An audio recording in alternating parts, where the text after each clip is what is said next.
Salut et bienvenue encore une fois sur la chaîne TechWa. Donc on va continuer avec notre série sur GraphQL et on va parler encore des mutations. Donc dans la précédente vidéo, nous avons présenté les mutations et on s'était dit que les mutations, c'était en fait la façon de créer des fonctionnalités de persistance, à savoir l'ajout, la modification et la mise à jour, et la suppression d'un de vos éléments. Et on avait vu que pour ajouter des informations, on avait donc passé l'ensemble des paramètres comme ça au niveau de votre code. Le problème avec cette façon de faire, c'est que c'est pas très réel en fait, réalistique par rapport à ce qu'on fait d'habitude et par rapport aux besoins réels d'une application. Généralement, on ne va pas passer nos paramètres élément par élément, mais plutôt les encapsuler dans un objet. Et cet objet-là va nous permettre en fait d'avoir quelque chose qui correspond au monde réel. GraphQL a pensé à ça et il nous offre quelque chose qui s'appelle les inputs. Voilà donc le schéma en question. Donc un input en fait c'est un type particulier qui va définir en fait les éléments d'échange au niveau du réseau. C'est-à-dire c'est comme les data transfer objects en fait, ça ressemble à ça. Et ce qui est bien avec les DTO, c'est qu'ils vous permettent en fait de définir les inputs par rapport à une ressource particulière, par rapport à une mutation particulière. Vous allez définir les informations nécessaires pour faire ce traitement-là. Et donc, au lieu de passer le name, le content et l'ID du user, on va créer ce qu'on appelle un input et on appellera cet input par exemple user add input ou user update input et ainsi de suite. Donc, ces inputs-là vont nous permettre de spécifier des propriétés particulières.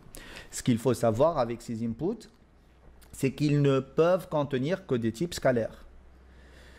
Du coup, on ne peut pas mettre de type objet à l'intérieur de nos inputs. Et généralement, lorsque vous allez manipuler vos bases de données, vous n'allez pas avoir d'objets réellement de ce genre-là. Vous allez passer plutôt des ID et de ce genre, ce qui fait que ces inputs-là vont correspondre à ce que vous allez réellement avoir. Donc, on va essayer maintenant de passer à la pratique et de voir comment on peut définir ces inputs-là. Donc, on va revenir au niveau de notre schéma et on va définir un input. Donc, on va lui dire input, type input ici. On va lui dire, par exemple, user. On a ajouté un to-do plutôt. Donc, to-do add input. Et ce to-do add input là, il va contenir un ensemble de propriétés. Donc, on va lui dire que ça va contenir le name qui va être un string et qui va être obligatoire. Il va contenir le content qui va être un string et qui va être obligatoire, et il va contenir le user ID qui va être aussi un string, un int et qui va être obligatoire. Du coup, maintenant, nous avons centralisé au niveau d'un objet l'ensemble des propriétés qui vont représenter ce qu'on s'attend à avoir pour ajouter un input. Et au lieu d'avoir tout ça, eh ben, je vais tout simplement lui dire, maintenant, je veux récupérer quoi? Add to-do input de type to-do. Add input. Bon, je pense que ce nom-là, il va mieux. Add to-do ou to-do add input. Ok, ouais, c'est pas un problème. Donc, vous choisissez la façon de nommer qui vous convient.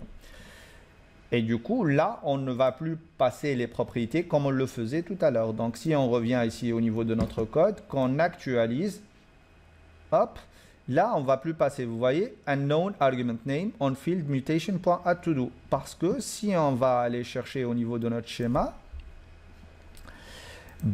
le addToDo, il attend quelque chose de type to-do input, add input. C'est un objet qui contient toutes ces propriétés-là qui sont obligatoires.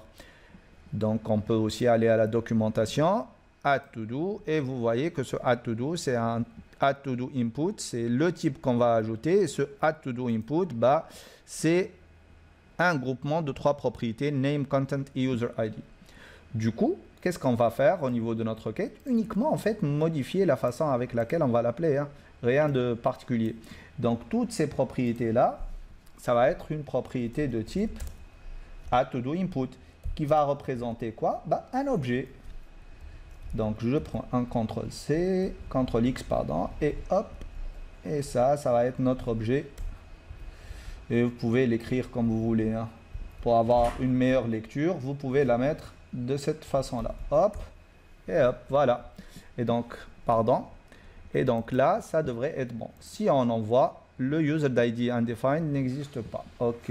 Oui, c'est normal parce que maintenant, lorsqu'on veut récupérer cette propriété-là, il faut la récupérer comme elle est. Donc, on doit aussi modifier la façon avec laquelle nous avons créé nos mutations. Donc, dans la mutation, si vous regardez au niveau de notre code, ici, on lui dit on va récupérer un objet de type add to do input. Et là, on va aller récupérer le name, le content et le user ID. Or, ça ne marche plus comme ça. Ce n'est plus comme ça. Donc, réellement, qu'est-ce qu'on va faire? On va lui dire, je veux récupérer la propriété avec le nom add to do input. Et à partir de cette propriété-là, on va récupérer tout le reste. Donc ici, on va lui dire add to do input.userID. D'accord? Et là, pour récupérer toutes ces trois propriétés-là, tout simplement, je vais lui dire, va m'extraire tous les champs qui se trouvent dans mon add. C'est quoi ça? Add to do input. Voilà. Et là, on va avoir un code beaucoup plus propre et logiquement, ça devrait fonctionner parfaitement. Et ici, il ne faut pas oublier de lui dire, c'est le add to do input.userID. Voilà, donc on va vérifier si ça marche ou pas. On va relancer avec un ID qui existe. Donc, je vais lui dire pour le deuxième utilisateur et on va tester. Et ça marche parfaitement. Génial. Et si je lui passe un ID qui n'existe pas, ça marche encore. Hop.